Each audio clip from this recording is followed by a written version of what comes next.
Et si le silence nuisait à ton audition? Oui, tu as bien entendu. De plus en plus de jeunes consultent pour une gêne auditive alors que leurs tests auditifs sont normaux. Et un des suspects, ce serait pas la technologie ou les concerts, mais a priori le casque que l'on utilise, le casque auditif, écouteur AirPod ou autre. En tout cas, c'est ce que suggèrent a priori des équipes des centres hospitaliers britanniques, le NHS, des centres d'audiologie, qui pointent du doigt les casques auditifs avec opposition de phase pour diminuer le bruit. En fait, tous les casques avec méthode anti-bruit. Alors oui, ce casque-là qu'on se sert pour isoler dans les transports en commun ou également pour écouter la musique, hein, c'est vrai que c'est plus confortable. Là, on se rend compte qu'en fait, ça pourrait nuire à la capacité de traitement du son. On appelle ça le trouble du traitement auditif. Parce qu'à force d'être dans une sorte de bulle acoustique, notre cerveau perd la capacité à discerner les différents sons. En fait, il perd sa capacité à entendre. Et donc, ça serait problématique a priori. Au final, on entend bien, mais on comprend de plus en plus mal. En fait, le cerveau fonctionne correctement. Le son arrive bien jusqu'au cortex auditif, mais en fait, il a du mal ensuite à décoder l'information.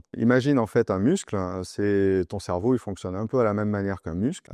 Moins tu l'entraînes à être dans des environnements compliqués, plus ça va être difficile pour lui dès que tu vas te retrouver dans un environnement difficile. Donc en fait, trop de silence tue la compréhension. Donc non, les casques auditifs ne sont pas mauvais, par contre il faut les utiliser à petite dose, uniquement de temps en temps, ou vraiment s'il y a beaucoup de bruit autour de toi, ça permettra de diminuer un peu le niveau sonore, mais il ne faut pas l'utiliser en permanence, de façon à s'isoler tout le temps. Là, à ce moment-là, ça risque de poser des problèmes sur le traitement de l'information. Et ton système auditif, au final, il perd en agilité. Moralité, garde ces casques anti-bruit pour les vrais moments où tu en as besoin et essaye d'écouter la musique de façon normale, plutôt classique, sur les autres moments, de façon un peu à alléger ton cerveau auditif. Et si tu ressens une gêne auditive ou des acouphènes qui apparaissent, n'attends pas, pousse le centre d'un ORL ou va faire un bilan auditif gratuit chez un audioprothésiste et il t'orientera ensuite vers la personne la plus appropriée s'il y a un traitement à faire.